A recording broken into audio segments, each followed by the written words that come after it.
નમસ્કાર વિદ્યાર્થી મિત્રો. ધોરણ 8ના તમામ વિદ્યાર્થી ભાઈઓ બહેનોનું હું ગોળકિયા પ્રવીણભાઈ આ વિડીયોના મારફતે હાર્દિક સ્વાગત કરું છું. અગાઉના વિડીયોની જેમ આજે આપણે આપણા અભ્યાસક્રમમાં આવતો પાઠ જગડુશા જગડુશા તો એનો સ્વાધ્યાયના પ્રશ્નોની ચર્ચા કરવા જઈ રહ્યા છીએ.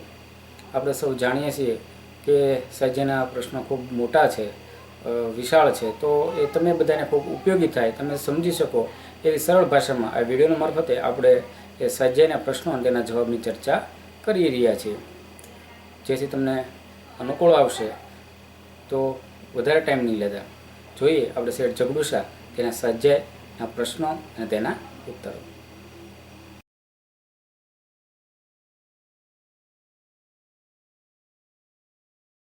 દેશભક્ત જગડુશા એ પાઠનો પહેલો પ્રશ્ન. નીચેના પ્રશ્નના ઉત્તર માટે આપેલા વિકલ્પમાંથી સાચો ઉત્તર શોધીને તેનો ક્રમ અક્ષર એટલે કે પ્રશ્ન સામેના ખાનામાં દર્શાવો. પહેલો પ્રશ્ન. જગડુશાએ વખારની અંદર લેખ શેની ઉપર લખાવ્યો હતો? તો આપણે જાણીએ છીએ કે એનો ઉત્તર છે તાંબાના પતરા પર. બીજો પ્રશ્ન છે, લેખમાં અનાજ કોની માલિકીનું દર્શાવ્યું હતું? તો ઉત્તર છે દેશની પ્રજા માટે. ત્રીજો પ્રશ્ન. આ પાઠમાં જગડુશાનો નગરશેઠ તરીકે કયો અભિગમ પ્રગટ થાય છે? તો એનો ઉત્તર છે માનવતાવાદી અભિગમ. ચોથો પ્રશ્ન. પાટણના રાજા માટે જગડુશા કયું વિશેષણ વાપરે છે? તો એનો ઉત્તર છે પ્રજાવત્સલ. બીજો પ્રશ્ન સ્વાધ્યાયનો કે નીચેના પ્રશ્નોના 1-2 વાક્યમાં ઉત્તર દર્શાવો અથવા આપો. પહેલો પ્રશ્ન છે, જગડુશા દેશભક્ત કહેવાય કે પ્રજાવત્સલ? કારણ દર્શાવો. તો એનો ઉત્તર છે જગડુશા દેશભક્ત પણ કહેવાય અને પ્રજાવત્સલ પણ કહેવાય, કારણ કે માણસમાં દેશભક્તિ હોય તો જ એ પ્રજાવત્સલ બને.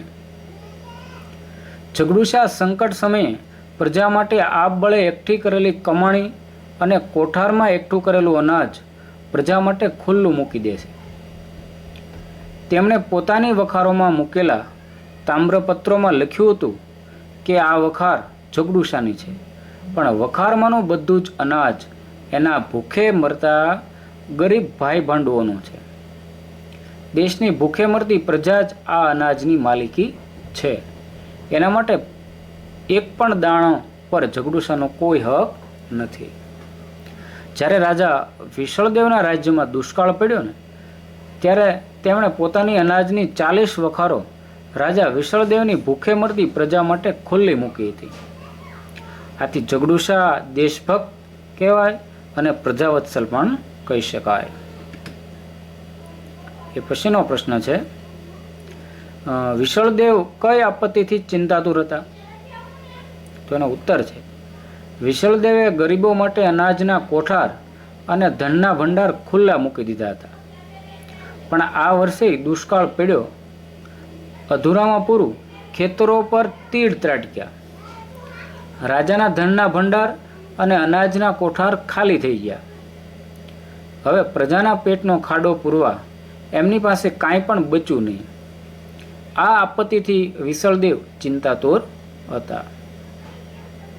ત્રીજો પ્રશ્ન છે, રાજા રાજ્યની પ્રજાને બચાવવા કોનો સહારો લે છે?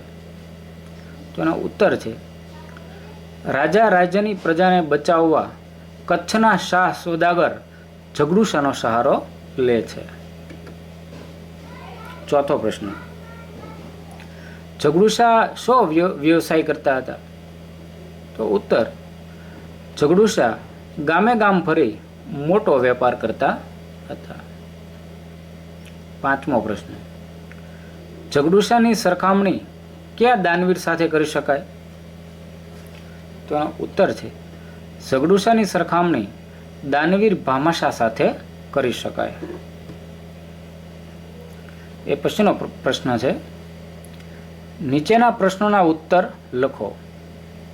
એમાં પહેલો પ્રશ્ન, જગડુશાનો પાત્ર પરિચય તમારા શબ્દોમાં લખો. ઉત્તર, જગડુશા કચ્છના શાહ સોદાગર હતા. તેઓ પ્રજાવત્સલ હતા. દાનવીર ભામાશા જેવા માનવતાવાદી અને ઉદાર દિલના હતા. જ્યારે આફતનો સમય આવે ત્યારે તેઓ આપબળે એકઠી કરેલી કમાણી અને અનાજ ભરેલા કોઠાર પ્રજા માટે ખુલ્લા મૂકી દેશે. જ્યારે રાજા વિસળદેવના રાજ્યમાં દુકાળ પડ્યો ત્યારે જગડુશા રાજાને મદદ કરવા તૈયાર થાય છે. તેમણે રાજાના પંડિત પાસે જે તાંબાપત્રો વંચાવ્યા તેમાં લખ્યું હતું કે આ વખાર જગડુશાની છે, પણ વખારમાંનું બધું અનાજ એના ભૂખે મરતા ગરીબ ભાઈ ભાંડુઓનું છે. દેશની ભૂખે મરતી પ્રજા જ આ અનાજની માલિક છે. એના એક દાણા પર પણ જગડુશાનો હક નથી. જગડુશા અનાજની એ 40 વખારો ગરીબ પ્રજા માટે ખુલ્લી મૂકી દે છે.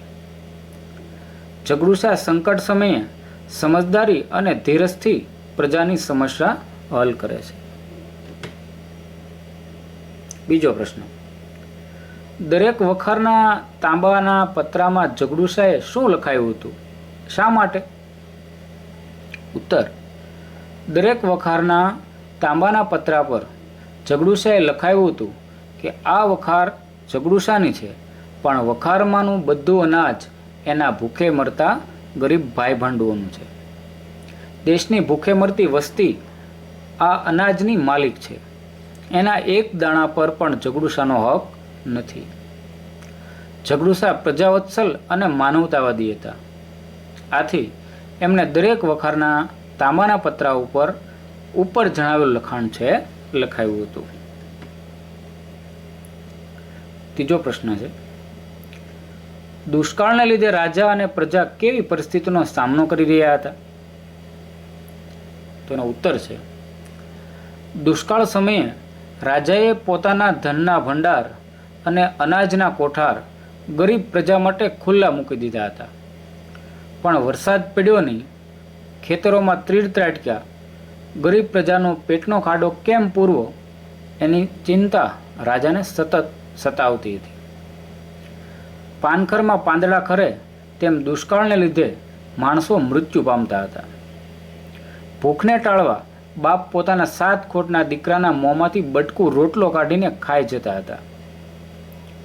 મુઠ્ઠી અનાજ માટે મા બાપ પોતાના છોકરાને વેચી દેતા હતા. દુષ્કાળને લીધે રાજા અને પ્રજા આવી કપરી પરિસ્થિતિનો સામનો કરી રહ્યા હતા.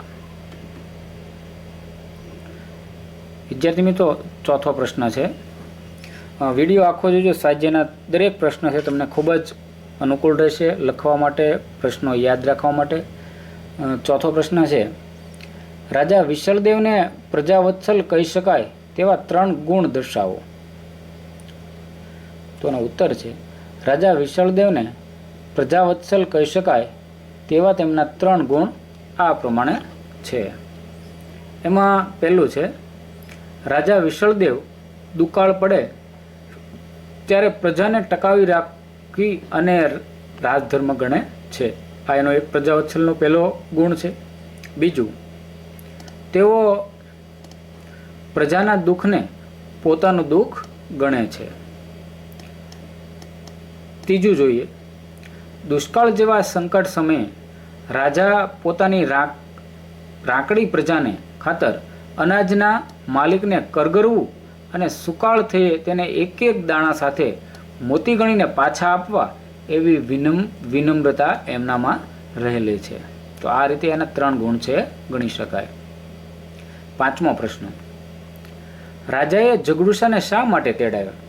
તો આપણે સૌ ઉત્તર જાણીએ છીએ કે દુષ્કાળને કારણે રાકડી પ્રજા ભૂખે મરી રહી હતી. આથી રાજાનું દિલ દ્રવી ઉઠ્યું. એમણે જગડુશા પાસેથી કંઈક મદદ મેળવવાની આશા હતી. આથી રાજાએ શેઠ જગડુશાને તેડાવ્યા હતા.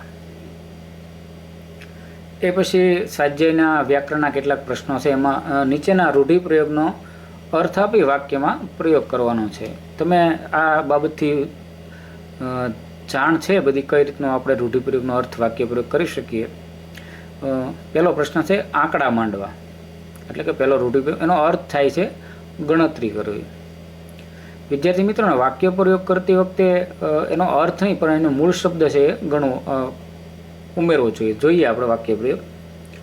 વિદ્યાર્થી આંગળીના વેઢે આંકડા માંડી ગણિતનો દાખલો ગણે છે. તો આંકડા માંડવો એનો અર્થ થાય છે ગણતરી કરવી, પણ આપણે વાક્ય પ્રયોગ વખતે આંકડા માંડવો એ શબ્દ પ્રયોગ કરતા હોઈએ છીએ. બીજું છે જીભ કપાઈ જવી, તો એનો અર્થ થાય છે બોલવાની હિંમત ન થવી. એનો વાક્ય પ્રયોગ જોઈએ આપણે. ખોટું બોલતા તારી જીભ કપાઈ ન ગઈ, આ રીતે વાક્ય પ્રયોગ થાય. ત્રીજો છે સાત ખોટનો દીકરો, એનો અર્થ થાય છે ખૂબ લાડકો દીકરો, એટલે કે 7 દીકરીઓ પછી થયેલો દીકરો. એનો વાક્ય પ્રયોગ કરીએ આપણે. કમળા માસીએ 7 ખોટના દીકરાને પ્રેમથી ઉછેર્યો. ચોથો રૂઢિપ્રયોગ છે સૌ સારાવાના થવા, એટલે એનો અર્થ થાય છે બધી રીતે સારું થવું. વાક્ય પ્રયોગ કરીએ. આવતા વર્ષે સારો વરસાદ આવશે અને સૌ સારાવાના થશે. એ પછી સાહિત્યમાં ત્રીજો પ્રશ્ન છે કે આ નાટકમાંથી તમને ગણતા 3 સંવાદો નોંધી તે સંવાદો ગમવા પાછળના કારણ જણાવો. એટલે કે આની અંદર કોના કોના સંવાદો વાક્યો છે તમને ખૂબ ગમ્યા એની પાછળનું કારણ જણાવવાનું છે. તો 3 સંવાદો આપણે જોઈએ તો સૌથી પહેલાં રાજા જે બોલે એ જોઈએ કે રામજી રાખશે તેમ રહેશે, પણ આવે વખતે રૈયતને ટકાવી રાખવાનો રાજ્ય ધર્મ છે. એ પછી જગડુશાનું વાક્ય છે સંવાદ. આપ સરખા પ્રજાવત્સલ રાજાના મોંમાં જ આવા શબ્દો શોભે. આ સંવાદમાં રાજા વિશળદેવ પોતાના રાજધર્મ સારી રીતે જાણે છે અને રાજાના આ શબ્દો સાંભળીને જગડુશા તેમના પ્રજા પ્રત્યેના વાત્સલ્ય ભાવની પ્રશંસા કરે છે. એટલા માટે પણ આ સંવાદ ગમતો હોય છે. એક વખત રાજા પાછા બોલે છે કે હું એ માલિકની પાસે જઈશ ને કહીશ કે સુકાળ થઈએ તને એક એક દાણા સાથે મોતી ગણીને આપીશ, પણ આજે મારી પર આટલી દયા કર. એનો જગડુશા જે જવાબ આપે કે જે રાજાના દિલમાં રૈયતના સુખ દુઃખનો આવો ખ્યાલ છે તેને અનાજ જરૂર મળી રહેશે. આ સંવાદમાં રાજાની પ્રજા પ્રત્યેનો સમર્પિત ભાવ અને રાજાને મદદ કરવાની જગડુશાની તત્પરતા હૃદયને સ્પર્શે છે. તો આ સંવાદ રાજાને જગડુશાનો પણ ખરેખર સારો છે. એ પછી હજી એક સંવાદ છે. રાજા કહે છે જગડુશા આવી તમારી કેટલી વખારો છે ગામ ગામમાં. જગડુશા બોલે છે 40 હશે મહારાજ. રાજા 40 વખારો? ત્યારે તો મારી પ્રજા જીવી ગઈ અને હુંય જીવી ગયો. જ્યાં લગી ગુજરાતમાં તમારા જેવા ઉદાર શ્રેષ્ઠીઓ છે જગડુશા, ત્યાં લગી ગુજરાત રાજ્યને કોઈ આંચ આવવાની નથી. આ સંવાદમાં જગડુશાની ઉદારતા અને રાજાને રાજધર્મ બજાવ્યાનો આનંદ દેખાય છે. તો આ 3 સંવાદો હતા. એ પછી ચોથો પ્રશ્ન છે કે નીચેના શબ્દોના અર્થભેદ સમજો અને તેના અર્થ લખો.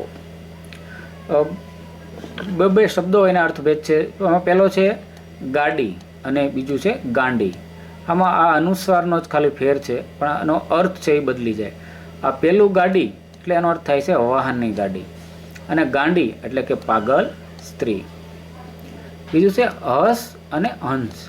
હંસ એટલે હસવાનું અને હંસ એટલે એક સુંદર પક્ષી.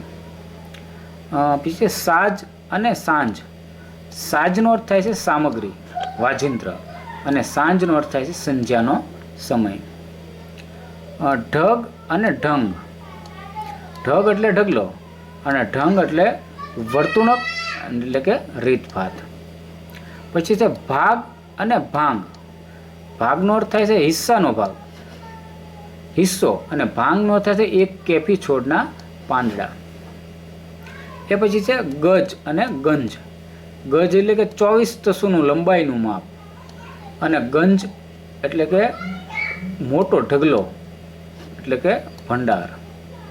એ પછી છે સત અને સંત.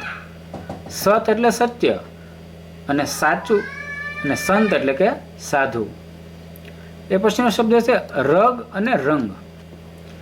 રગ એટલે કે નસ, નાડી, અને રગનો અર્થ થાય છે રંગનો અર્થ થાય છે વર્ણ એટલે કે વાન. એ પછી છે ઉદર અને ઉંદર. તો ઉદર એટલે કે પેટ અને ઉંદર એટલે મૂષક, આપણે જે ઉંદરડું કહીએ તે. જગ અને જંગ. જગ એટલે જગત, વિશ્વ, અને જંગ એટલે યુદ્ધ. રજ અને રંજ. રજ એટલે ધૂળનો બારીક કણ અને રંજ એટલે ખેદ, અફસોસ. આંકડો અને આંકડો. આંકડો એટલે આંકડાનો છોડ અને આંકડો એટલે કે રકમ.